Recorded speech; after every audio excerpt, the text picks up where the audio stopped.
அறிவியல் பொருளியல் கலையியல் பொதுவியல் அனைத்திலும் நிலைப்பது நம் சாயின் வாழ்வியல். அறிவியல் பொருளியல் கலையியல் பொதுவியல் அனைத்திலும் நிலைப்பது நம் சாயின் வாழ்வியல். சாயின் வாழ்வியல், சாயின் வாழ்வியல்.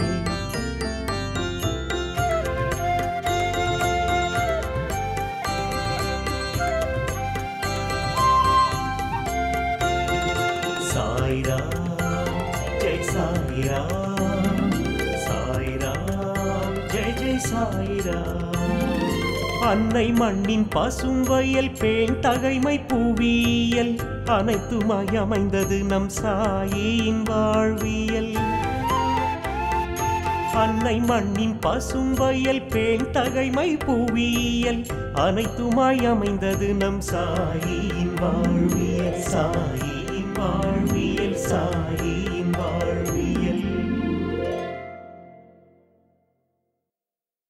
ஷிரடி சாய் அருளிய வாழ்வியல் நிகழ்ச்சி மூலமாக சாய் குழந்தைகளான உங்கள் அனைவரையும் சந்திக்கிறதுல எனக்கு ரொம்ப சந்தோஷம். இன்னைக்கு இந்த நிகழ்ச்சி மூலமாக நம்மளுடைய சத்குரு சாய் அவர்களுடைய பாதங்களில் நமஸ்கரித்து முழுமையான சரணாகதியை அர்ப்பணித்து இந்த நிகழ்ச்சியை துவங்குவோமாக. அவர் சொல்லிக் கொடுத்த பல அருமையான நமக்கு உதவக்கூடிய அன்றாட வாழ்க்கையில் நாம் வெற்றி அடையக்கூடிய வழிமுறைகள், அந்த உபதேசங்கள், பொன்மொழிகள் எல்லாத்தையும் கற்றுக்க போகிறோம். ஓம் அஜாத சத்ரவே நமஹா. ஓம் விரோதியே இல்லாத சாயிக்கு நமஸ்காரம். ஓம் அஜாத சத்ரவே நமஹ. கங்கை தனை பதப்பிரவாகம் செய்திடும் சாயி, கங்கை மங்கை சிரம் தரித்த சிவமே சாயி, தங்கமும் ஓடும் ஒன்று என்று எண்ணிடும் சாயி, அங்கியாக கப்பனி தன்னை அணிந்திடும் சாயி, எங்கும் எதிலும் வியாபித்து நின்றிடும் சாயி, எங்கள் உள்ளம் உயர்ந்திட உபதேசிக்கும் சாயி. ஷிரடி சாய் சத்சரிதத்தில் முதல் அத்தியாயத்தில் 54வது வாக்கியம், பிரம்மத்தின் அருள் குரு ரூபமாக மட்டுமே வருகிறது. பிரம்மங்கிறது யார்? இறைவன், முழு முதற் பொருள். அவருடைய அருள் யார் மூலமாக நமக்கு வருது அப்படின்னா ஒரு குரு மூலமாக நமக்கு வருது. சத்குருவின் அனுகிரகம் இன்றி பிரம்மத்தை அறிய முடியாது. அவருடைய அனுகிரகம் இருந்தால்தான் அந்த சுயமாக நமது இறைவன் பிரம்மம் பரம்பொருள் இருப்பதை உணர முடியும். குருவினுடைய பாத கமலங்களில் 5 பிராணன்களையும் பரிபூர்ணமாக சரணாகதி செய்துவிட வேண்டும். 5 பிராணன்கள், 5 சென்சஸ். அதுதான் நமக்கு மாயையுடைய ஃபஸ்ட்டு லீடர். அந்த 5ம் நம்மளை என்ன கொண்டு செலுத்தும்னா, இது இல்லை இது, இது இல்லை இது அப்படின்னு நம்மளை மிஸ்லீட் பண்ணக்கூடிய விஷயங்கள் எங்கேருந்து நமக்கு கிடைக்குதுன்னா இந்த 5 பிராணன்கள்லாம். அப்போ அந்த 5ஐயும் அவர்கிட்ட கொடுத்துட்டா என்ன ஆகும்? நமக்கு இந்த மிஸ்லெட் தெரியாமல், நம்மளுடைய உணராமல் அந்த மாயையோட பிடியில் போய் தவறான வழியில் போகிறதுலேருந்து நம்மளை பிடிச்சு நிறுத்தி நம்ம சத்குரு தேரோட்டியாக உடலையும் மனதையும் கொண்டு செலுத்தும் பொழுது நாம் சஸ்டெயினபிள் லைஃப் ஸ்டைலில் இயல்பாக எளிமையாக எந்த கஷ்டமும் இல்லை. அதுதான் பி நேச்சுரல், இயல்பாக இயற்கையாக இருப்பது. நாம் ஒரு மனிதன் இயற்கையுடைய மாபெரும் படைப்புங்கிறத ஒரு க்ஷணம் உணர்ந்தாலே போதும்.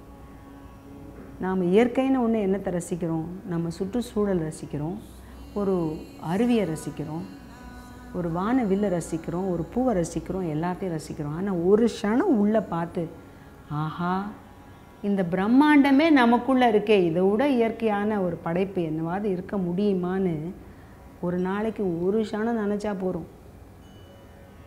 ஆனால் அதை கூட நமக்கு முடியாமல் யார் நம்மளை தடுக்கிறது? அந்த மாயை. அந்த மாயைன்னு சொல்லக்கூடியது என்ன? உன்னுடைய எண்ணம்.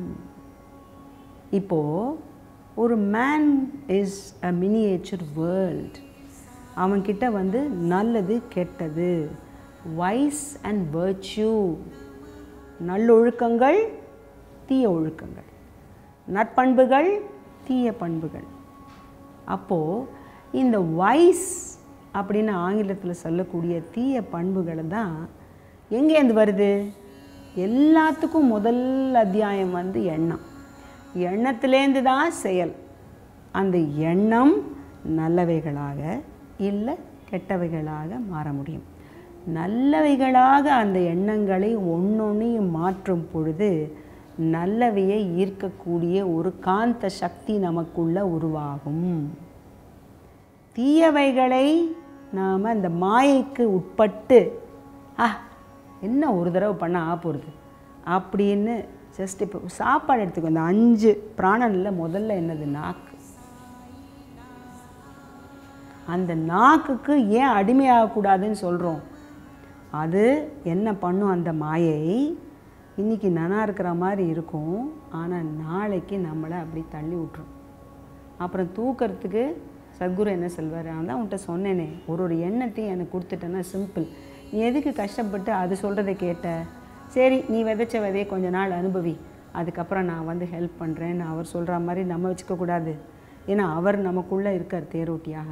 அப்போ நம்ம என்ன பண்ணணும்? இந்த ஒரு பிராணனையும் பரிபூர்ணமாக சரணாகதி அவர்கிட்ட கொடுத்துடணும். இந்த நாக்கா உனக்கு சமர்ப்பணம், காதா உனக்கு சமர்ப்பணம் அப்படின்னு ஒன்றொன்னையும் அவர்கிட்ட கொடுத்துட்டா என்ன ஆகும்? கரெக்டாக சாப்பிடுவோம், கரெக்டாக கேட்போம், நம்ம சிந்தனை கரெக்டாக இருக்கும். அப்போ எல்லாமே ரைச்சஸ் பாத்தில் அந்த சஸ்டெயினபிள் லைஃப் ஸ்டைலில் போகும்போது ஒரு மனிதன் தவறாக சிந்திக்க இயலாது. அப்போது அந்த மேன் இஸ் அ மினியேச்சர் வேர்ல்டுங்கிறது ஏன் அப்படிங்கிற உண்மை புலப்படும். நாம் இந்த 5ஐயும் பரிபூர்ணமாக சரணாகதி செய்யும் பொழுது கரெக்டான சிந்தனை நமக்குள்ளே தோன்றும். அந்த சத்குருவே அந்த சிந்தனைக்கு ஆத்தர், காரியகர்த்தா. அப்போ என்ன ஆகும்? அந்த உத்தமரான அந்த சாயி, அந்த மகான்களின் உத்தமரான அந்த இறைவனான அந்த சாயி நமக்கு ஒரு வழி சொல்லும் பொழுது அது தவறாக போவதற்கு வாய்ப்பு இல்லை. ஸ்ரீ ஷிரடி சாயி அருளிய நம்முடைய அந்த சச்சரிதத்தில் முதல் அத்தியாயத்தில் 54வது வாக்கியத்தில் என்ன சொல்லப்படுதுன்னு பார்த்துட்ருக்கோம். பிரம்மத்தின் அருள், அதாவது அந்த கிரேஸ் ஆஃப் த டிவைன், அந்த டிவைன் கிரேஸ் குரு ரூபமாக மட்டுமே வருகிறது. இயற்கையின் ஆற்றல், அந்த இறையருளின் அந்த அனுகிரகம், அந்த ஆசீர்வாதம் ஒரு குரு மூலமாக நமக்கு எளிதாக கிடைக்கக்கூடும். அந்த குருவே நம்முடைய எண்ணமாக மாறும் பொழுது சத்குருவின் அனுகிரகமின்றி பிரம்மத்தை அறிய முடியாது. நமக்குள்ளே இருக்கக்கூடிய சுயத்தை பரிபூர்ணமாக நாம் புரிந்து கொண்டு நடப்பதற்கு அந்த அவேர்னஸ், அதற்கு முழுமையாக நமக்கு உதவக்கூடியவர் நமது சத்குரு சாயி அவர்கள். அப்போது அவருடைய பாத கமலத்தில் என்னத்தை நாம் சமர்ப்பணம் பண்ணணும்? 5 பிராணன்களையும் பரிபூரண, that is very very important, பரிபூரணமாக சரணாகதி செய்துவிட வேண்டும். பரிபூரணம்னா என்ன? இன் டோட்டல் சரண்டர், இன் டோட்டல் பாசிட்டிவ் சரண்டர். நான் இன்னைக்கு கொடுத்தா பாபா என்ன தருவார்? நோ, நான் கொடுத்துட்றேன், ஒன்றுமே எனக்கு வேண்டாம். You are my thought, you are my will. சத்குருவே என்னுடைய எண்ணமாக, என்னுடைய ஆசையாக, எல்லாமே அவர் தான். அப்படின்னா என்னுடைய 5 என்னது? பிராணன். அதை கொடுத்தா தான் என்னுடைய உடலையும் மனதையும் முழுமையாக அவருக்கு சரணாகதி அடைந்ததாக அர்த்தம். பரிபூர்ணமாக என்னது? 24/7/365. ஒரு சிந்தனையில் கூட வேறு எதுவும் மாற்று கருத்து இருக்கக்கூடாது. அதுதான் இதில் அழகாக சொல்கிறாங்க. அப்படி பரிபூர்ணமாக சரணாகதி செய்யும் பொழுது மிக இயல்பாக, மிக எளிமையாக, மிக சந்தோஷமாக, மிக பரிபூர்ணமாக இந்த வாழ்வை அனுபவிக்கக்கூடிய அத்தனை ஆற்றல்களும் இயற்கை இறைவன் நமக்கு கொடுத்ததை முழுமையாக நமக்கு அனுபவிக்க சத்குரு உதவுவார். ஓம் அக்ஞான திமிராந்தனம் சசுருன்மீலன சமய நமஹ. ஓம் அஞ்ஞான இருளால் திருஷ்டி நட்டமானவரின் கண்ணை திறந்து பார்வையளிக்கும் சக்தியுள்ள சாயிக்கு நமஸ்காரம். ஓம் அக்ஞான திமிராந்தானாம் சசுருன்மீலனக்ஷமாய நமக. பேன் தகைமை வாழ்வு முறை விழிப்புணர்வுக்காக. நீங்கள் உங்களை மாற்றிக்கொள்ளவில்லை என்றால் சமூகத்தில் உங்களால் மாற்றத்தை ஏற்படுத்த இயலாது. பேன் தகைமை வாழ்வு முறையே மனித வாழ்வை இனி காக்க வல்லது.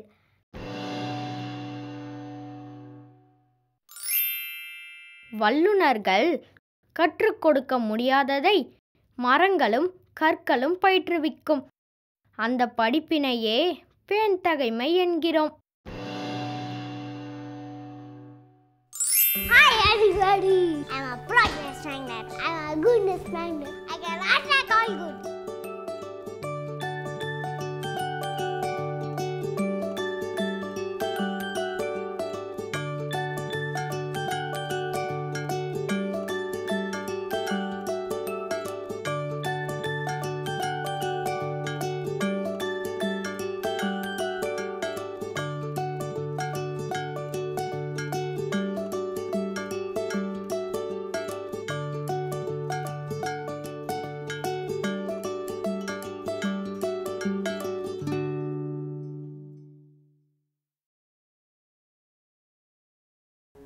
ஆத்ம ஞானம் பெறுவதற்கு சிறந்த வழி குரு பக்தி, குரு மார்க்கம் என்று சொல்லக்கூடியதே சிறந்தது என்று பாபா கூறுகிறார்.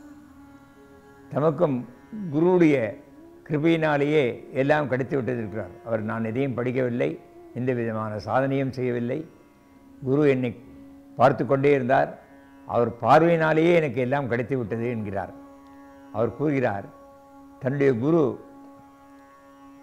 எவ்வளவு தரம் குறைவாக இருந்தாலும், இதர குருக்கள் எவ்வளவு தரம் உயர்ந்ததாக இருந்தாலும் தன்னுடைய குருவிடம் முழு நம்பிக்கை வேண்டும் என்று கூறுகிறாள். இதர குருமார்களின் தகுதிகள் எவ்வளவு அதிகமாக காணப்படினும், உன்னுடைய குருவின் தகுதிகள் எவ்வளவு குறைவாகினும் சற்றும் தளராத விசுவாசுடன் உன் குருவையே பின்பற்று. குரு கிருபை ஒன்றே நமது சாதனை. அதன் பயனாக அனுபவமாக ஞானம் பெறுகிறது. அதனாலே அவர் கையில் கொடுக்கல குரு, அவரை அந்த மாதிரி அவரை நம்பி குருவிட்ட பக்தி செலுத்துறதுனாலேயே நம்மையும் அறியாமல் நமக்கு அந்த ஞானம் கிடைத்து விடுகிறது என்று கூறுகிறார். 4 சாதனைகளும் 6 சாஸ்திரங்களும் அவசியமே இல்லை. குருவை பரிபூர்ணமாக நம்பியிருப்பது ஒன்று மட்டுமே போதும். அது ஒன்றே சாதனை என்று பாபா அழுத்தம் திருத்தமாக சொல்கிறார். அதாவது உதாரணம், ஏகலைவன். ஏகலைவனுக்கு துரோணர் வில்வித்தை கற்றுவிப்பதற்கு மறுத்துவிட்டார். ஆனால் துரோணரை போல் ஒரு சிலையை வைத்துக்கொண்டு அதன் முன் எல்லா வித்தையும் கற்றுக்கொண்டு அவரிடம் உள்ள எல்லா வித்தைகளையும் ஏகலைவன் புரிந்து கொண்டு விட்டான். அது அந்த அவருடைய மன ஒருமைப்பாடு, குருவினிலிருந்த ஒரு பக்தியினாலே. அதைத்தான் அவர் சொல்கிறார், குரு தாமாக உனது குரு ஆகிவிடுவதில்லை, நீயே அவரை குருவாக மதிக்க வேண்டும். அதாவது ஏகலைவன் போல், அதாவது அவரிடம் விசுவாசம் வைக்க வேண்டும். ஒரு ஓட்டாஞ்செல்லை எடுத்து வைத்துக்கொண்டு அதை உனது குருவாக பாவித்து வா, அப்போது உன் இலக்கு அல்லது குறிக்கோள் கிட்டுவிடுகிறதா இல்லையா என்று பார் என்கிறார். அதாவது நமக்கு அந்த ஒருமையான மனம், திடமான நம்பிக்கை வேண்டும் என்று அவர் கூறுகிறார். அவர் பாபாவுடைய இது ஒரு முக்கியமான உபதேசம். குருவின் திருவடை பெற வணங்குவது, கேட்பது, தொண்டு புரிவது ஆகவே சாதனைகளாகும். குருவிடத்தில் போய் அவரை வணங்குவது, அவருக்கு வேண்டிய சேவைகளை செய்வது, அவர் அப்பொழுது சொல்வதை கேட்டுக்கொள்வது, இவையெல்லாம் தான் சாதனங்கள். அது இந்த ஞானம் அனுபவமாக கிடைக்கக்கூடியது. அவர் கையில் கொடுப்பதில்லை, நாமே அதை அனுபவிப்போம். அதை வார்த்தைகளாலோ உபதேசத்தினாலோ கிட்டக்கூடியதில்லை. ஞானம் என்பது அனுபவபூர்வமாக உணரப்பட வேண்டியது. அது நேரடி உபதேசத்தினால் கிட்டக்கூடியது இல்லை என்று பாபா கூறுகின்றார். இது பாபாவினுடைய வழிமுறைகளிலே மிகச் சிறந்தது. நாம் நமது குருவை பின்பற்ற வேண்டும், குருவிடம் விசுவாசம் வைக்க வேண்டும். அதன் மூலமாக நமக்கு எல்லாம் கிட்டிவிடும் என்று பாபா கூறுகிறார். ஓம் அஜன்மா சித்தி நாசாய நமஹ. ஓம் பிறப்பு, இருப்பு, மரணம் இம்மூன்றுமில்லா சாயிக்கு நமஸ்காரம். ஓம் அஜன்மஸ்திதி நாசாய நமஹ. ராமகிருஷ்ண ருத்ர பிரம்ம மாருத சாயி, ராகதாளத்தோடு நடனம் புரிந்திடும் சாயி, தேகத்தினின் அகமும் புறமும் பயணிக்கும் சாயி, தேக ஆரோக்கியத்தின் திவ்ய மருந்தே சாயி, குருவின் பூரண அருளுடனே மிளிர்ந்திடும் சாயி, குருஸ்தானத்தில் அமர்ந்து ஆசி வழங்கிடும் சாயி. அடுத்தது பார்த்திங்கன்னா 55வது வாக்கியம், முதல் அத்தியாயம், ஷிரடி சாய் சச்சரித்தம். குருவின் சந்நிதியில் நம் தலை வணங்கட்டும், கைகள் அவருடைய பாதங்களை மெதுவாக பிடித்துவிடட்டும், கண்கள் அவருடைய முகத்தை விழுங்கட்டும், மூக்கு அவருடைய பாதங்களை கழுவிய நீரின் நறுமணத்தை முகரட்டும். இப்போ நாம் ஒரு சாதாரண மனிதனாக இருக்கும் பொழுது நமக்கு பிடிச்ச ஒருத்தரோட எப்படி பழகுவோம்? அந்த நான் வேற நீ வேற அப்படிங்கிற அந்த ஐடென்டிட்டி இருக்காது. அப்படியே ஒன்றுக்குள்ளே ஒன்றா அப்படியே இயல்பாக இணைந்து என்ன பண்ணுவோம்? நாங்கள் நண்பர்களாக இருந்தாலும் சரி, கணவன் மனைவியாக இருந்தாலும் சரி, தாய் குழந்தையாக இருந்தால், உடம்பு தான்ப்பா வேற, நாங்கள் 2 பேரும் சோல்மேட்ஸ்ப்பா, எங்களுடைய ஆத்மாவை இணைச்சிட்டோம்ப்பா. இப்போ கல்யாணத்தில் என்ன சொல்கிறோம்? சோல்மேட் ரிங் அப்படின்னு சொல்கிறோம். ஆனால் நிஜமாகவே சோல்மேட்டான அவா 2 பேருக்கும் தான் தெரியும். பாபாவோட சோல்மேட்டாக இருக்கிறது தான் இது அழகாக சொல்கிறது. ஏன்னா அவர் தான் உன் சோல், அவர் தான் உன் self. You have to be his mate, friend. ஆத்மார்த்தமான நண்பர், ஆத்மார்த்தமான மனிதனாக நீ வாழ்ந்து இந்த ஆத்மாவை அனுபவிக்க உனக்கு இருக்கக்கூடிய ஒரே ஒரு உண்மையான நண்பர், ஆத்ம நண்பர், real soulmate is the Sadhguru. அதுதான் ரொம்ப அழகாக சொல்லுது. நீ அந்த சந்நிதியில் போனேன்னா, ஆஹா, எனக்குள்ள ஆத்மாவாக இருக்கக்கூடிய இந்த சத்குருவுடைய ஒரு விக்கிரகத்தையோ இல்லை ஒரு படத்தையோ இந்த ஒரு அற்புதமான இடத்துல எனக்கு பார்க்கக்கூடிய ஒரு வாய்ப்பை கொடுத்து ஞாபகப்படுத்தி நீ எனக்குள்ளே இருக்கிறத சரணாகதி, தலை வணங்குகிறேன். இயற்கையின் வடிவமைப்பான பெண் தலைமை வாழ்வு முறை தனி மனித வாழ்வு முறையாகவும் சிந்தனை முறையாகவும் மாறுகையில் ஒவ்வொரு தனி மனிதனும் தான் எவ்வளவு அற்புதமாய் படைக்கப்பட்டிருக்கிறோம் என்பதை உணர்கிறான்.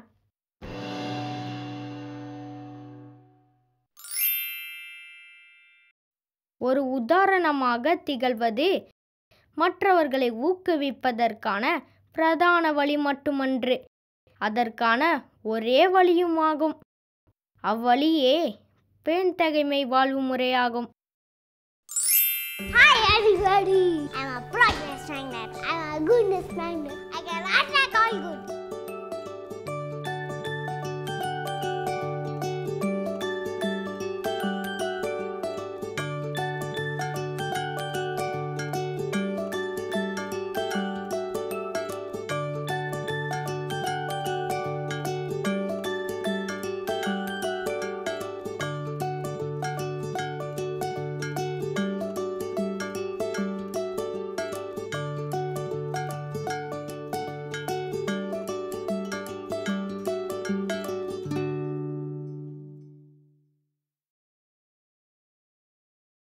ஏன்னா சரணாகதிங்கிறத நாம் சிம்பாலிக்காக எப்போவுமே நமஸ்கரித்தல், இது வெளியில் நாம் செய்யக்கூடிய ஒரு விஷயம். அதோடு அல்ல, நம்மளுடைய ஆத்மாவை அங்கே லிங்க் பண்ணுறோம். அதுதான் உண்மையான சரணாகதி.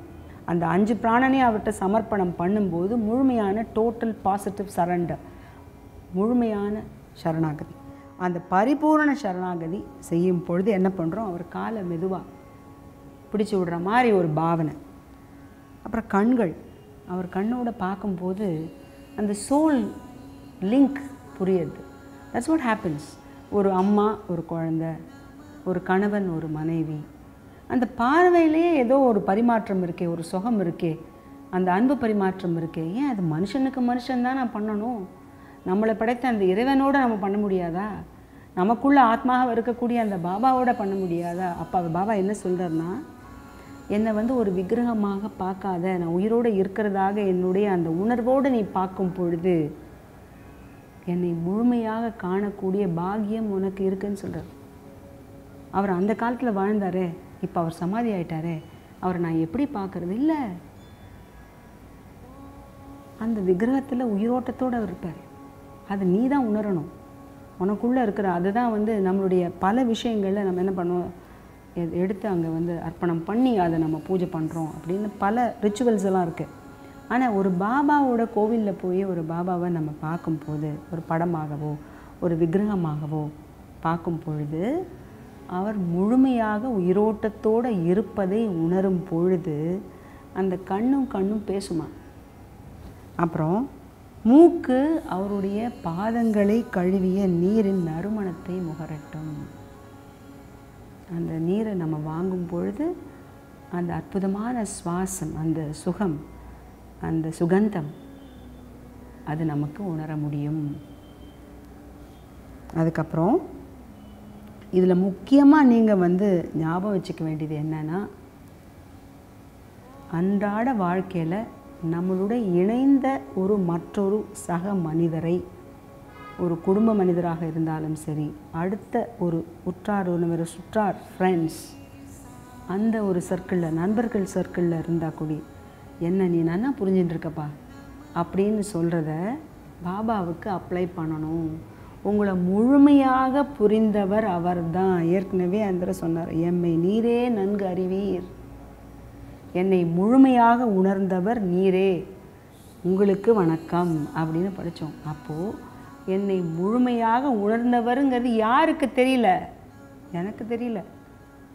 ஆனால் எய்த்தாப்பில் பேசுகிற ஃப்ரெண்டை வந்து நம்ம கட்டி தழுவி, அப்பா உன்னை போல் உண்டுன்னா அவன் என்ன best friend, we are just soulmates, நான் நினைக்கிறத அவன் சொல்லிடுவான் அப்படின்னு நம்ம சொல்கிறோம். ஆனால் நாம் நினைக்கிறது என்னன்றதை நிர்ணயம் பண்ணக்கூடிய நம்மளுடைய சத்குரு நம்மளை முழுமையாக 4 டைரெக்ஷன்லேயும் இல்லைன்னா 8 டைரெக்ஷன்லேயும், எந்த ஊரில் இரு, உலகத்தில் எந்த பகுதியில் வேணாலும் இரு, உன்னுடைய எண்ணத்தை உணர்பவர். அந்த எண்ணத்துக்கு அந்த சீடாக இருக்கக்கூடிய இன்டென்ஷன் அதை உணர்ந்தவர்.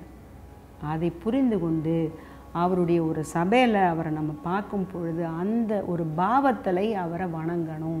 இப்போ நம்ம எல்லாருமே சாய் குழந்தைகள், நம்ம ஒரு கோவிலுக்கு போகிறோம், நம்ம வந்து ஒரு மாலை போடுறோன்னா அவர் பரிபூர்ணமாக அங்கே இருப்பதை உணர்ந்து அந்த மாலையை அவருக்கு அர்ப்பணிக்கணும்.